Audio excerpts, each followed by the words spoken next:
Everything you need to know to increase your Social Security by up to 70% and enjoy a secure retirement. Welcome everyone. This seminar was created by Fred Saide. To start, and by way of disclosure, I am not part of nor endorsed by the Social Security Administration or any government agency. I am an income and financial planner with clients who had questions. A lightning background, Fred has been in the industry for over 40 years on both sides, institutional, advisor, and consultant with an MA, Ph.D., and many industry certifications. He is a business columnist for Gannett Media in New Jersey and is an adjunct professor at Fairleigh Dickinson University, Madison, New Jersey. How did Fred get so involved with Social Security? Simple. Fred had clients who had questions. When he went out to the marketplace to try to find software that did the calculations he felt he needed, he found that none existed, so he wrote a big, ugly Excel spreadsheet. When he began to speak at conferences and such, he found a huge demand for the tool, so he wound up purchasing a powerful Social Security software. Today, I'm going to share a lot of things Fred learned through that process. I can promise that you'll know more about Social Security retirement benefits than your friends, coworkers, and relatives. What does a financial planner do? I don't like being asked what they do because the insurance and financial services industries have dug us a pretty big hole. So assumptions about what advisors do are pretty prevalent. Our focus today, that said, today is strictly about Social Security planning options for married couples. We'll discuss the history and mechanics of Social Security, basic election options, and some more advanced election options that can help you get more out of Social Security. The retirement picture. Our focus today, that said, today is strictly about Social Security planning options for married couples. We'll discuss the history and mechanics of Social Security, basic election options, and some more advanced election options that can help you get more out of Social Security.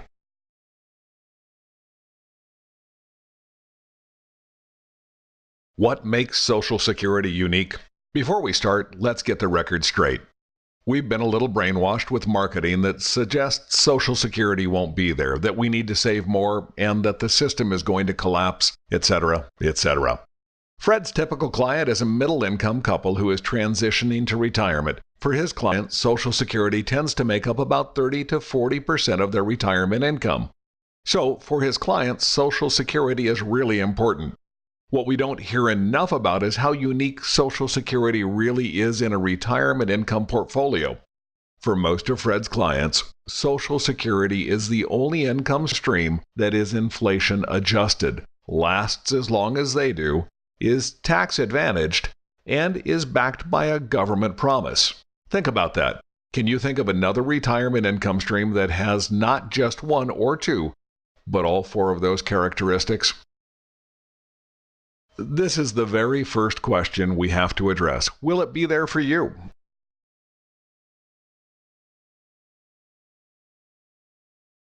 What about solvency? Each year, the trustees report outlines Social Security solvency. 2010 was the first year since 1983 that outflows were less than tax revenues, primarily due to high unemployment through the recession. The system is now fully funded through 2033, and you're not going to believe why the difference. Healthcare changes. Follow me here. Currently, many health plans are employer-paid, thus not includable in employee compensation. Healthcare reform puts an excise tax on Cadillac plans, so many of those will go away. What that means is that those dollars are projected to now be includable in employee compensation and taxed for Social Security, where before they were not. This is discussed throughout the trustees' report. After 2033, Social Security tax revenues are still projected to fund about 75% of the projected benefits. This graph represents the OASI Trust Fund. We're building up the trust fund until 2014 when more boomers start to retire. Then we'll start to dip into the trust funds. The political landscape. We should also consider the political landscape. Boomers are the largest voting bloc in the country. Do you expect you will support politicians who change your benefits? Most likely, any changes that are made will be made in ways similar to the past, phased in for future generations. Let's talk briefly about how you qualify for benefits.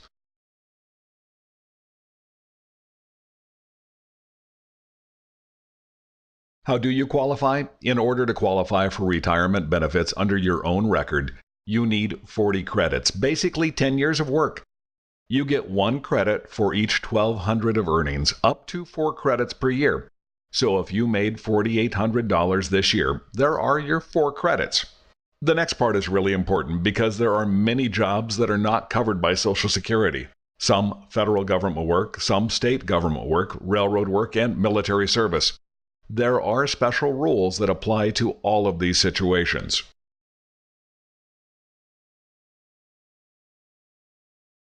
How are benefits determined? Step 1. Aim.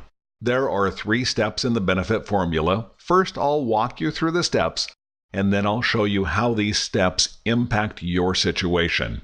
AIM is average indexed monthly earnings. If you earned $5,000 in 1975, that's very different than $5,000 today. So first, factors are applied to all earnings earned in prior years so that purchasing power is the same as if you had those earnings at your age of 60. Then they look to only the top 35 years and drop the rest. Average and divide by 12 to get a monthly figure. If you have years where you did not work, your average may be affected.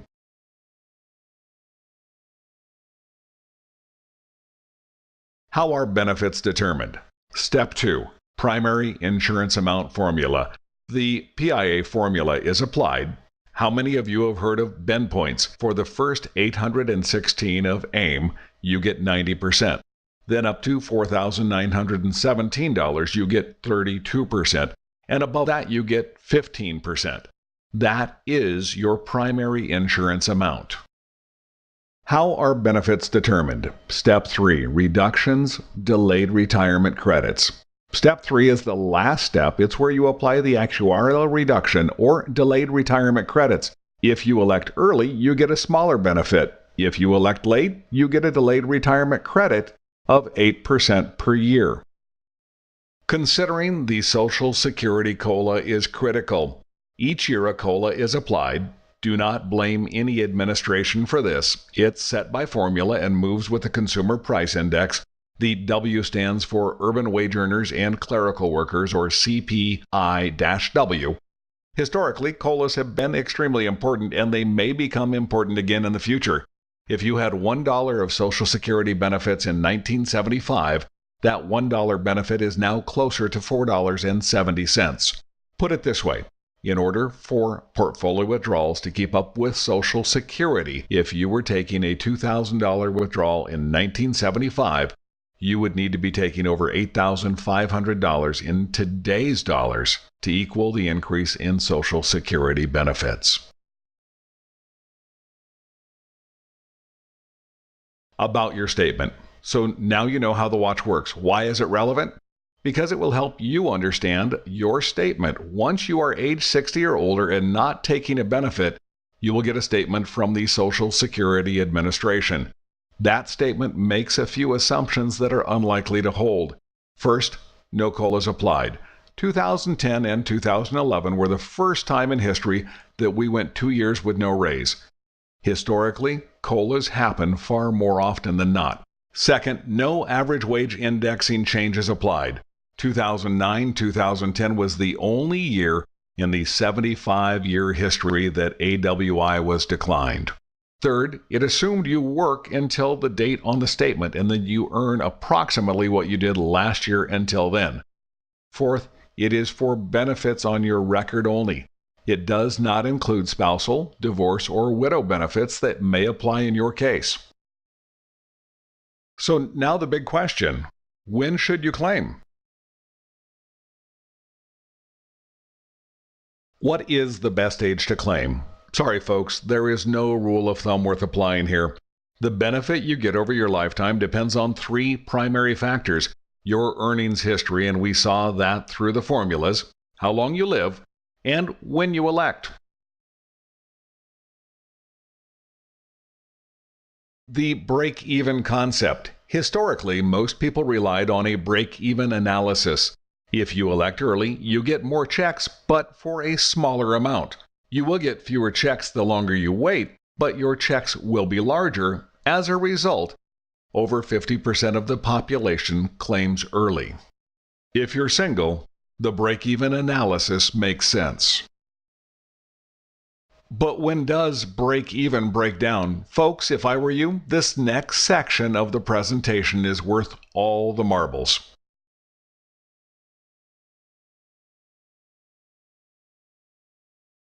Most families leave money on the table. The fact is that most married couples don't make the decision that is likely to maximize their personal situation. A Boston College study estimated that the average couple leaves over $14,000 in present value benefits on the table. For Fred's clients, that number is probably higher. For most of the people I have worked with, that number is more like $30,000. Why break-even breaks down? I'm sure you're asking, why doesn't break-even work for married couples? The reason is because married couples have far more election options. Think about this. In terms of whole year election options, a single person has 9 options, age 62, 63, 64, etc. The basic election option for married couples total 81. Age 62, 62, 62, 63, etc., etc. We'll spend the bulk of the rest of the workshop talking about the options available to married couples. Benefits for married couples. The standard break-even looks only at your own benefit based on your own earnings record, but in order to maximize benefits for a married couple, you need to look at all the benefits that are available to that couple, and Social Security is very generous to married couples. Married folks get 2 additional benefits from Social Security: spousal benefits and survivor benefits.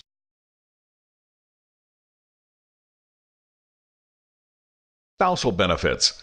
Social Security was created in a time when an awful lot of moms would stay at home to raise children. This was a socially desirable situation, so Social Security's rules were built to avoid penalizing stay-at-home spouses.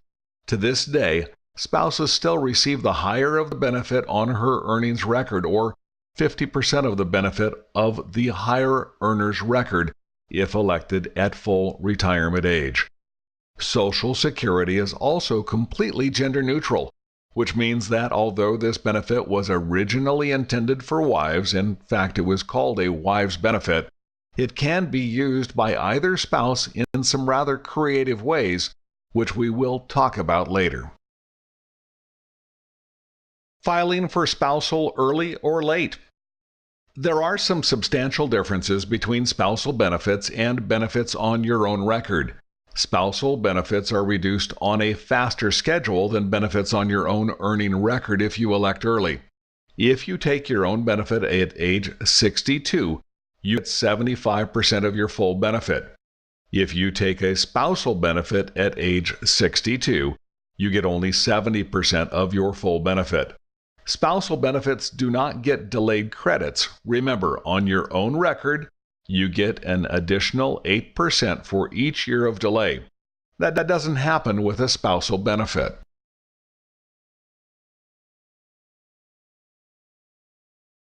Survivor's benefits. The second benefit that is available to married couples is the survivor's benefit. At the death of the first spouse, the survivor receives the higher of her own benefit or the benefit of the deceased, and the lesser benefit disappears. Guys, let's face it, women tend to live longer. Often, the husband has had higher income through his working career. Often, our wives are a bit younger than we are. In that situation, if we elect early, we are really shortchanging our wives' survivor benefits. Switch strategies. Few people, including advisors and Social Security Administration personnel, don't know the following options exist. We call these switch strategies because they entail enticing a limited benefit for a period of time, then switching to a higher benefit at some point in the future. These strategies alone regularly add $20,000 to $30,000 directly to your bottom line. The first concept you need to know is the deeming provision. If you file prior to full retirement age, you are deemed to have filed for all benefits you are eligible for at the time of filing. Prior to FRA, there are a few opportunities to use switches. After FRA, you have the ability to selectively file. Basically, you can choose to take only one benefit while continuing to get delayed credits on a different benefit and then switch to the higher benefit at some point in the future. Switch strategy enablers. Earlier in this presentation, we discussed spousal benefits. We said the primary earner had to have filed in order for the spouse to be able to claim spousal benefits. But what if the primary earner wanted to continue to delay benefits to get the 8% per year credit? Here's what he can do. He can file for his benefit, making his wife eligible for a spousal benefit, then immediately request that his benefit be suspended, which allows him to continue to receive delayed retirement credits of 8% per year on his own benefit. That's the file and suspend. The second is the restricted application. Let's say that the Mrs. has already elected her own benefit and that it's $1,000 a month, and that Mr. is planning on delaying his benefit to age 70 to get the most of his delayed credits. Mr. can actually file a restricted application for only his spousal benefit under the Mrs.'s record and collect $500 per month until he turns age 70. Doing this will not affect his age 70 benefits at all. If he doesn't file the restricted application, he is simply forfeiting his right to that $24,000. Case study. Many people have never heard anything about these options, so it often helps to have a bit of a case study. Here's the fact pattern. We've got Mr. and Mrs. Jones. They're both 66 today. Dick has been a maximum earner for the past 35 years, so his full retirement age benefit is $2,642. Their advisors suggested that Mrs. Jones take her own benefit today and Mr. Jones postpone his benefit until age 70. Not a bad plan, but not the best option either. Switch possibilities. There are several switch strategies available to this couple. File and suspend strategy, restricted application strategy, file and suspend with restricted application strategy. The bottom line is this: if they took their advisor's recommendation, they would be leaving over $26,400 on the table. More variables. That case study is pretty simple. The couple is the same age and both living to average life expectancy. Change a few variables and these can start to get pretty complex. Shooting from the hip on this stuff doesn't really work. Married break-even. So, for married couples, ignore the break-even. If both spouses do a break-even, you will almost always miss out on benefits.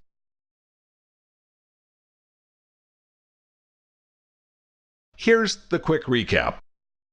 Family benefit analysis. This is the graph for a married couple born in 1949 with one high earner and one average earner, living to life expectancy. The difference between the best and worst in this case is just over $89,000. You can work and still collect. Another key consideration in the claiming decision is the earnings test.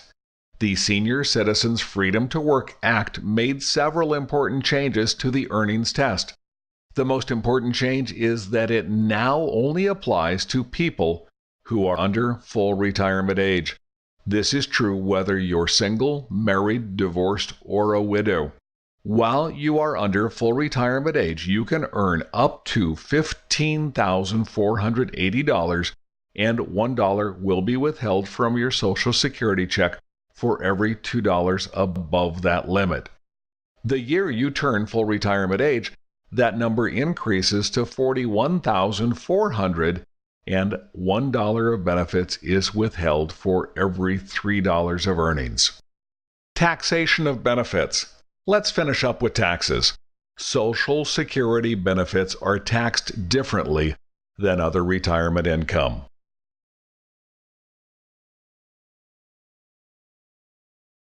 Fixing a mistake.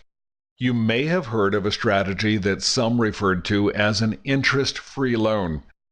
The idea was to take benefits at 62, then repay them at 70 with no interest, claim a tax credit or deduction for any taxes you paid on those benefits, and restart as if you had never taken them in the first place. Several major publications called this the interest-free loan. It is no longer available. In 2010, the Social Security Administration eliminated that provision. Now, you only have 12 months from the date of your initial election to use the Form 521 to retroactively fix a mistake. A great benefit. Really, Social Security is a great benefit that you should try to get the most from. Your next steps. The next step is to claim your free Social Security evaluation report. You worked your whole life. You certainly want everything you're entitled to receive. If you don't get what's coming to you, someone else will. Call 908-791-3831, extension 102, to make an appointment to get your free report. Or you can schedule over the internet at http://tinyurl.com/09N34DE.